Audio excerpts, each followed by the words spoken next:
This week on Jerusalem Dateline, it's a dream deal for Iran and a nightmare for the world. Western nations are on the verge of striking a deal with a still very nuclear Iran. And Arabs and Jews living in peace with each other draws fire from the international community. Plus, if the world moves on, the whole world sends a wrong signal to every child in school. The forgotten campaign to bring back our girls.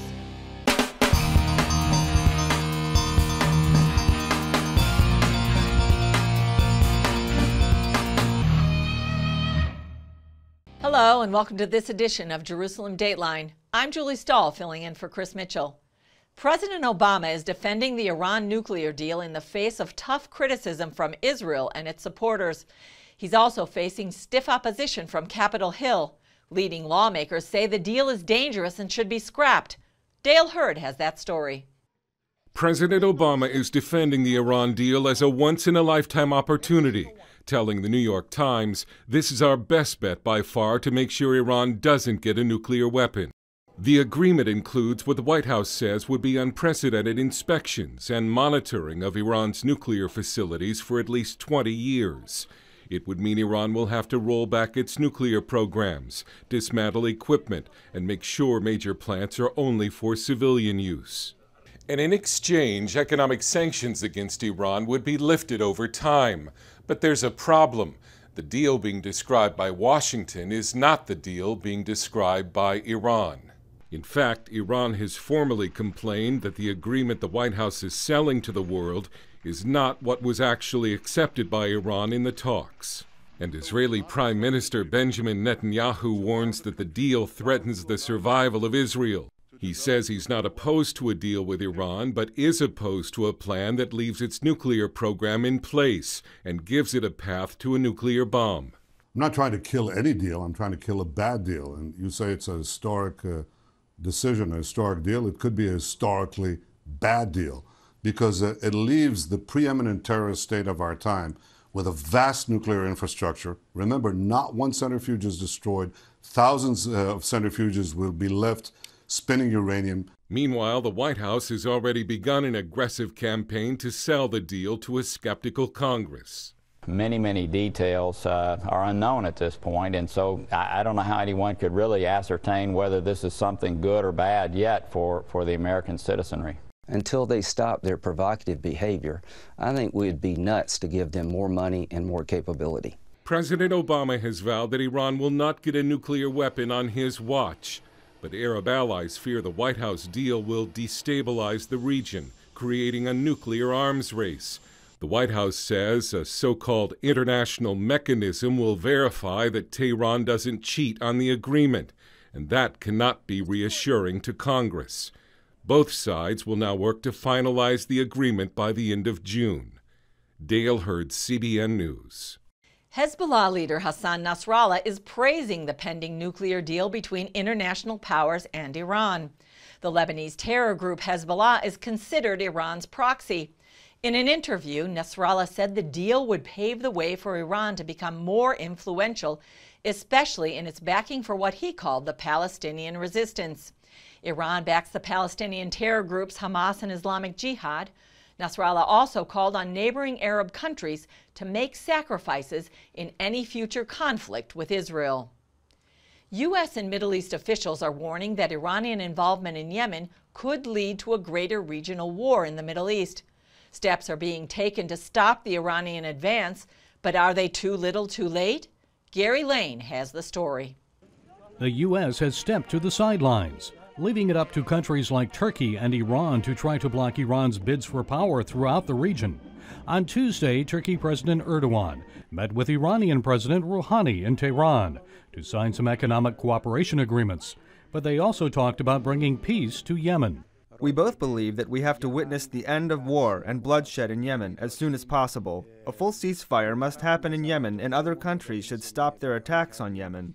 While talking peace with Turkey, Iran continues to aggressively back fellow Shiites in Yemen, rebels known as the Houthis, in their struggle to seize control of the country. Saudi Arabia has responded by launching military airstrikes against rebel positions. Saudi bombing raids on Tuesday reportedly hit a school. Injured civilians were treated at a hospital in the Yemeni capital of Sana'a. The Saudi ambassador to Washington claims Iranian Revolutionary Guards are now on the ground in Yemen, directing Houthi rebel efforts. Turkey's Erdogan didn't want to point fingers. So far, 300,000 people have died in Yemen, all of whom are Muslims. We do not know who is killing who, and I do not want to comment on sectarian issues. What is important for me is Islam and Muslims. While in Tehran, Erdogan wanted to play the role of peacemaker, so he was unwilling to take sides. But Turkey is doing exactly that. Erdogan is aggressively supporting Sunni rebels and even ISIS fighters in their war against the Assad regime in Syria. Iran is backing Assad. Iran has also spread its influence to Kirkuk, Iraq, where Iranian Revolutionary Guards joined Iraqi government efforts to combat ISIS. The joint force defeated Islamic State fighters there and regained control of the town. More Islamic State atrocities were discovered Tuesday when Iraqi officials found a mass grave near Kirkuk. It's believed to contain the bodies of more than 1,700 people. And Christians are still suffering at the hands of the Iranian regime. As many as 90, including American Saeed Abedini, are in prison there for sharing their faith. And as Iran perhaps moves to build a Persian empire in the Middle East, the White House now says it will act to defend Saudi Arabia and America's Gulf state allies if they're attacked by Iran or its proxies. Gary Lane, CBN News. Islam is the world's fastest-growing religion, according to a new study from the Pew Research Center. The study says that by 2050, Christianity will still be the world's largest religious group, coming in at 2.9 billion followers. But Islam will grow rapidly to come in at a close second at 2.76 billion. That's more than 1 billion members higher than right now. That growth will come mostly because Muslims have more children. A former Muslim and outspoken critic of radical Islam says it's time for an Islamic reformation. Ayaan Hirsi Ali told an audience at the National Press Club in Washington that Islam can't be a religion of peace until Muslims change their attitudes towards the Quran and the Hadith.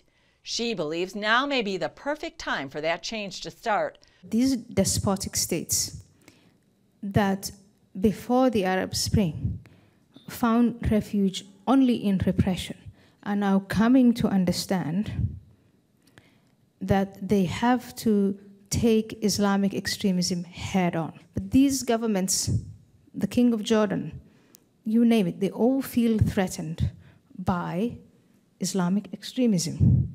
And so the time is ripe to say maybe now is when a Muslim reformation will take hold.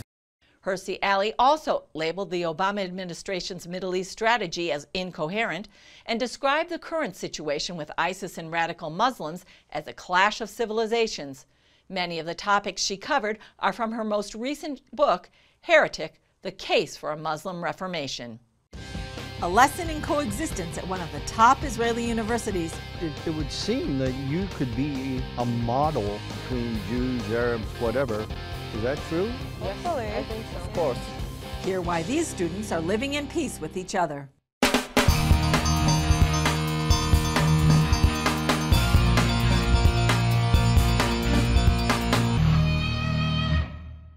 It's an outstanding Israeli university where Israeli, Jewish, and Arab students work and study together in Hebrew. So why are European governments and the U.S. State Department boycotting it? Scott Ross brings us that story. This is Ariel University, located in the hills of biblical Samaria. Established in 1982, the school sought to improve higher education here, especially in the sciences, engineering, and health. We're standing in front of now a particle accelerator. Yes. What is the purpose of a particle accelerator? Does every home need one? You do have a little one in every home. Really? You have a microwave oven. Okay. And in the microwave oven, you have a little particle accelerator, and it creates the radiation. Professor Aharon Friedman told me there are only a few of these machines in the world. The main research that we actually have occurring here now is cancer research. We have discovered that that particular radiation causes cancer cells to kill themselves. Kill themselves? Yes. Put them on a suicide mission. Exactly. But all the healthy cells are alive and well. The university's home is Ariel, what some call a West Bank settlement and territory Palestinians want for a future state. It's also land promised to the Jewish people as an eternal inheritance in the Bible. But you have been boycotted at times. We have been boycotted. Who's boycotting you? European governments, the U.S. State Department. Oddly enough, despite the politics, the university represents a model for coexistence. 15,000 Israeli, Jewish, and Arab students study here together without a problem. I spoke with a variety of the students: Shira, a Jewish woman from New York; Efrat, a religious Israeli woman; Eli Ran, a reserve soldier; Yasser, an Israeli Arab; and Yossi, whose family immigrated from Ethiopia. Why did you choose to come to Ariel University? I was looking for where there's a good psychology program, something an eclectic student body, and I found it here. Okay, any of the rest of you? Why you? Because of the professional, of course, the professional department here, and especially in communication. The people here are so warm and happy, and the teachers too. It's a small university, so they can give a good care to every student they see. Do you agree with what he's saying about the atmosphere, the relationships? It's a good atmosphere. My relationship with other people is very good as well, and I don't have any problem with anyone here. Do any of you get any hassles or problems from family members because you've chosen to come to school here? There are a lot of hostile Arabs around here, and there is a lot of incidents around here, so you know, the parents are afraid for the children. It would seem that you could be a model for the rest of the country between Jews, Arabs, whatever. Is that true? Yes, I think so. Of course. In my apartment, the next door is Arab people, and we have a good relationship. We don't have a problem at all. Are you surprised by how effective you guys are? Well, I'm not surprised. I have to be part of the system here that sends a message to everyone.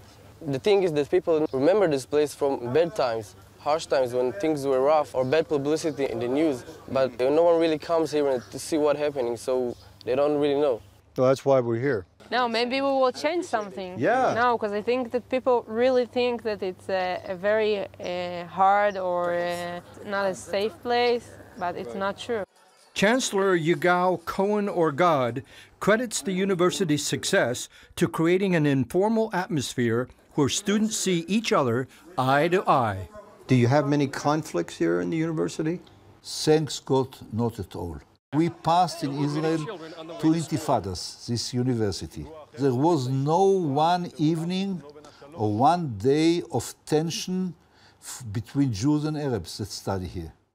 Despite its cutting-edge research, pastoral setting, and quiet campus life, some see Ariel University as a controversial place. Have you had problems with the international community or with the other Israelis? We don't have problems with other universities and research institutes. We have real problems with many governments, first of all in Europe, and part of the American government, i.e. the State Department, that tries to boycott us formally or informally. Why? Because they think we don't have the right as Jews to live here in Samaria. Do you have hope for the future for peace for Israel? I am sure one day we are going to have peace with our Arab neighbors. Based on these understandings that we are here to stay, we shall find the way to live in peace. Scott Ross, Ariel University, Samaria. Coming up, the forgotten campaign to bring back our girls. George Thomas meets the people fighting back against Boko Haram.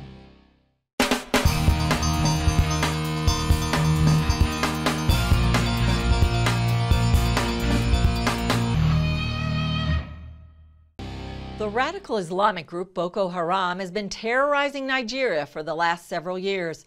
And although Nigeria's military has claimed some big victories over the Muslim fighters, they continue to terrorize the nation. One of their most notorious attacks was last year when Boko Haram captured nearly 300 girls at a Christian girls' school. Our reporter George Thomas got a first-hand look at the terrible toll these Islamic terrorists have taken on the families. There is nothing ordinary about this Sunday service at St. Teresa. For that matter, nothing at the church or in this town has been ordinary for some time.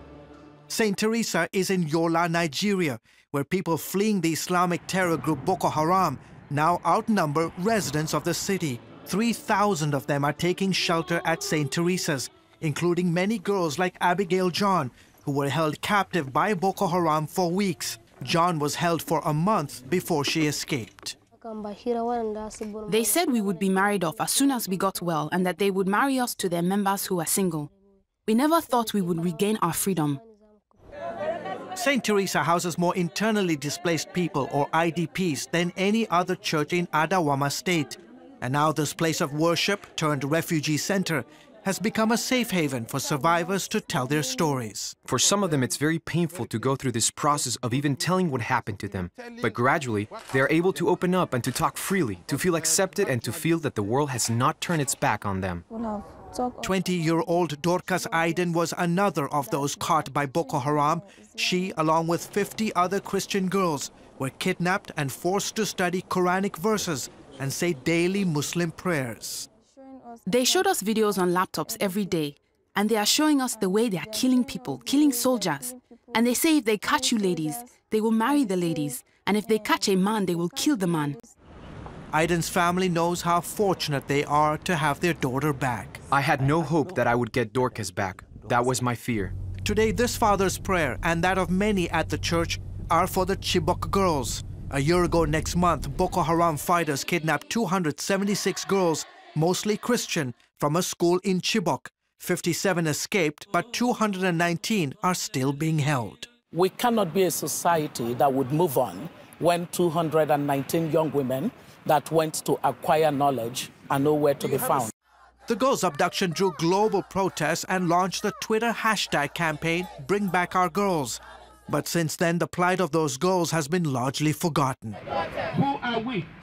But not for Obi Ezekweli and her group. Since the kidnapping, she and family members of the girls have met every day in this park in the capital city, Abuja, to pray and demand that the Nigerian government make bringing back the girls alive a top priority. If the world moves on without seeing that the utmost effort is made to rescue these girls, the whole world sends a wrong signal to every child in school. And it's not just the Chibok girls. Today, Boko Haram has been venturing into neighboring countries like Cameroon and Niger and kidnapping additional men and women.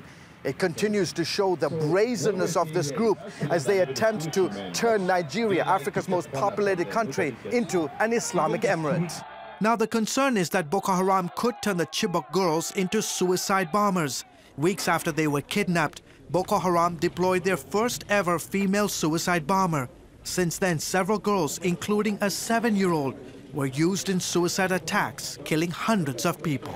Those whom they captured who are Christians, they literally forced them to accept their teaching and get converted. And they did that. And if you failed, if you refuse to accept that, they kill you instantly. This is where it all started, Borno State in Maiduguri. John Kalma runs CBN's disaster relief operations in Nigeria. In October 2014, Boko Haram fighters overran his hometown in Mubi, less than 100 miles from Yola, kidnapping and killing scores of Christians. They wanted to wipe out and cleanse the whole society so that Islam will be the only religion that will be dominant. The terror group promptly raised their black Islamic flag and renamed his town City of Islam. Several Christian girls were kidnapped and sold into sexual slavery. And it didn't stop there. They made sure they burned down every single church in the whole town. Mubi has since been retaken by Nigerian forces and residents are slowly returning. CBN News obtained these exclusive pictures showing Christians worshipping in their destroyed churches. To be a Christian in the Northeast is very dangerous. You are just risking your life. But the Christian brethren there, they are strong in their faith. They still hold on to Jesus Christ. Nigeria and 4 neighboring countries have launched a military offensive across the northeast to recapture territory held by Boko Haram. Meanwhile, back at St. Teresa's Church, worship fills the compound as survivors can only hope and pray for the safe return of captives and for an end to the radical Islamic warfare against the people of Nigeria. George Thomas, CBN News, Abuja, Nigeria. Up next, Bible prophecy meets current events, a special tour of the Promised Land.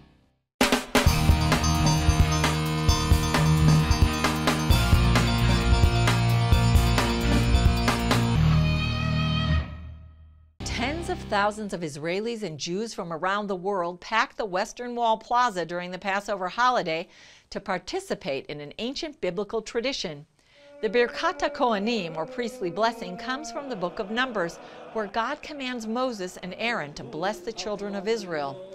The Aaronic benediction, or blessing, is part of Jewish prayers every day in Israel, but 3 times a year during the holidays, Jewish people from around the world gather to receive this ancient blessing. For now, we'll say goodbye and leave you with this bird's-eye view of the road to Jerusalem and the Holy City. I'm Julie Stahl. We'll see you next week on Jerusalem Dateline.